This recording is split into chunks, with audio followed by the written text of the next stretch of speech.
Gone Fishing. I'm Captain Mack Farr. My guest today is Captain Rick Owens from Lake Hartwell. He's going to come down and spend the day with me here on Lake Lanier. We're going to take you summertime striper fishing. And that means some down rods, live bait on a down rod, maybe a little trolling.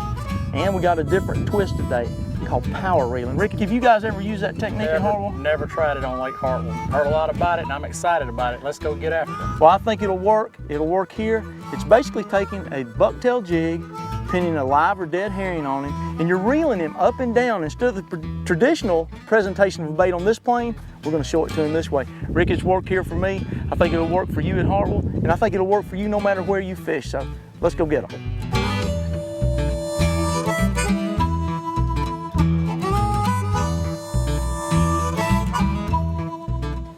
What I'm trying to do here, we've got some fish moving around. A lot of them are in timber. It's a real hard tree line right at 30 feet.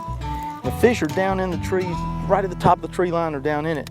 So we're trying to get the fish to react to a moving bait. Instead of a down line just hanging there, I'm gonna drop my jig right to the top of the trees and then crank it up about 10 feet, take it out of gear, let it go back down to the tree line, crank it up 10 feet. And a lot of times the fish that are in that tree, when the jig comes up away from them, they'll dart up there and grab it. It's purely reactionary. But sometimes it gets a bite where a bait hanging on a down rod won't, where it's stationary or it's not moving. The fish, this bait's getting away from him. When you reel it up like this, fish sitting in the trees watching that jig take off, a lot of times he'll run up there and get it because he's afraid if he doesn't, it's going to be gone. It's a good trick to try. It works best when you're dropping down to timber. It works best, I think, when you can get your jig under a fish and pull it back through them. But sometimes even if they're on the bottom, you can drop the jig right to the bottom and reel it up. And you want to reel it pretty briskly. Again, to get that reaction bite, that speed a lot of times. This retrieve, as opposed to a steady or slow retrieve, a lot of times will draw a strike more quickly. Came right out of those treetops. Whoa, look at him going. All right, hold up here, fish. I got to get him out of that big old tree. Whoa. One thing you really got to watch when your jig's right on those treetops. A lot of times if you can just get 10, 12 feet of line back, you're okay, but well, he was right on it too. I like to pull my arms out of the socket. Rick, that fish was about 60 feet when I hooked him. Okay, need some help, holler. All right, I think I got him out of the trees. I think if I can finish the deal here. Man, he was pulling. Whoa. I don't think they like to come out of that old deep, cold water.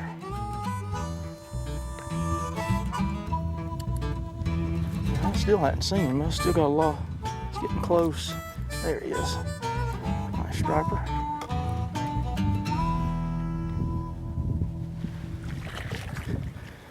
I think we can just lip this one. Wow, that was quite a tussle.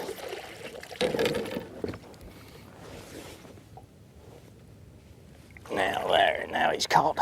Good looking fish. Beautiful fish. A nice heavy full body fish.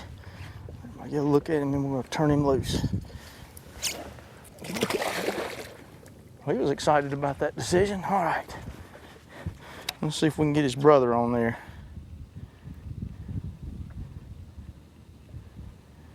And normally I keep a pretty tight drag for that very reason. When I'm dropping it on treetops, it's almost the mentality you'd have to have if you were fishing for a grouper, where you can't let him have a lot of line because he's gonna, if you let him get down there 8, 10, 12 feet, if the trees are really thick, it's hard to get him out of there, even with big beefy tackle. So you want a rod that's heavy enough that you can stop him, keep your drag kind of tight. 20, 25 pound test I think is mandatory. The rigging for power reeling is very simple. This is a 2-ounce chipmunk jig. This particular model has a stinger hook, which really can be an asset. Other than that, we're going straight to 25-pound monofilament, 2-ounce jig. And a 2-ounce jig, at least a 1.5 is essential because these fish may be 60 or 80, maybe 100 feet deep. A smaller jig won't get down there quickly enough. You want something when you see the fish, you can drop it straight down to them and reel it straight up and down where it stays straight up, as opposed to drifting off where your line's at a 20 or 30 degree angle. So we want a 2-ounce jig, 25-pound test, particularly if you're in a lake like Hartwell or Lanier where there's a lot of timber. You need a big heavy line and something that's abrasion resistant. Now, sometimes they'll take a jig like this fine, particularly with this stinger. That's like a broken back plug. It gives it a little extra. But a lot of times I'll tip it with a live herring or a frozen herring. Now I know you're thinking, a dead herring, Mack, a striper eat a dead herring? Yes, he will. Because when you're power reeling, there's so much motion, so much movement, you don't have to have a live bait. It's just like trolling an artificial. The movement fools the fish into thinking it's alive. If you're gonna tip your jig with a herring or whatever the bait of choice may be on the impoundments you fish, hook him just like you're hooking him a live bait on a down rod, just like this, okay? Now we don't wanna hook him on the stinger. That nullifies the stinger hook because he can still short bite that. This way, when you're reeling the fish, whether it's up or down, this hook will tend to lay right beside him. If he wants to short bite it, we'll have a surprise for him. Some days the addition of a live bait makes a big difference. Some days you can use a plastic trailer. Begin play around with that. Every day's different, every lake's different. But that's your terminal rigging. 2-ounce chipmunk jig, stinger hook, and a herring. You're ready to power reel. There he is, attaboy. Get him up here. There he's coming. Did you hit it on the way down? Yeah, he's Oh man, that's a good fish right there.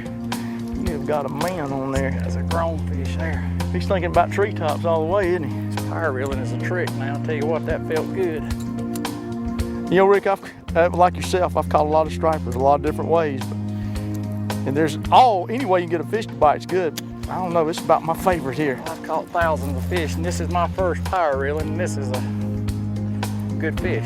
You seen him It's a yet? good way to start. Haven't seen him, haven't even turned him yet. Man, Good fish. yeah, he's getting after it, isn't he? Yeah, he's getting after Tell me if you need me to clear a rod, or I'm gonna keep fishing till I'm gonna get his brother. There he is. Oh, I had his brother and I lost him.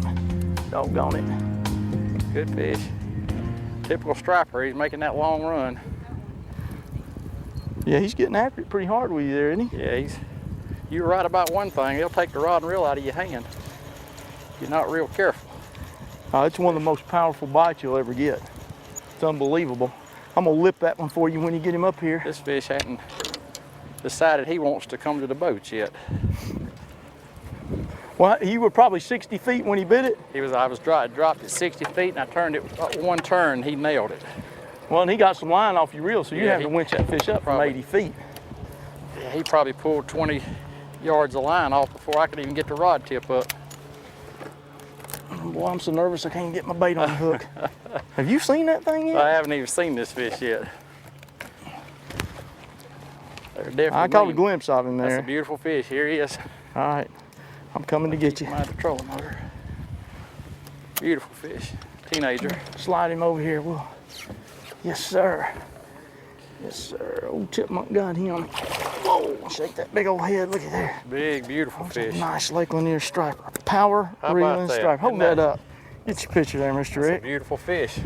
Hey, I hate to bail out on you, buddy, but I'm gonna get his brother on Well, here. I'll tell you what I'm gonna do. I'm gonna release this fish. Release him. Let's see if we can catch another one. Good job, Mr. Rick. Beautiful Lake Lanier striper. And there he goes. How about that? That was almost too much fun. Put another bait on, try that again. Mac, what's the deepest you've ever caught a fish power reeling? I've caught them as deep as 100 feet, Rick. Now, I know on your lake, Lake Hartwell, it's pretty common. You guys fish deep up there all the time, don't you? Yeah, Summer? so this time of year you better be fishing deep if you want to catch a fish. But it's been my experience, you know, it may work in any depth, so I don't want people to limit it to a certain depth. I don't, you know, gosh, I've caught them as shallow as 20. I've caught them as deep as 100. Oh, that was a treetop, I think. I've caught them as deep as 110. Most times here on Lanier in the summer, most of our fish, summer, let's define that. Let's say July 4th through mid-September. We're gonna have a lot of fish that will be 50, 60, 70 feet. And what I really like to do is drop the jig under the fish and bring it back through him, up under him, past him this way. And I just gauge my depth, how deep I'm gonna fish by what I'm seeing on the graph. Well, But don't be afraid to go 60, 80 feet.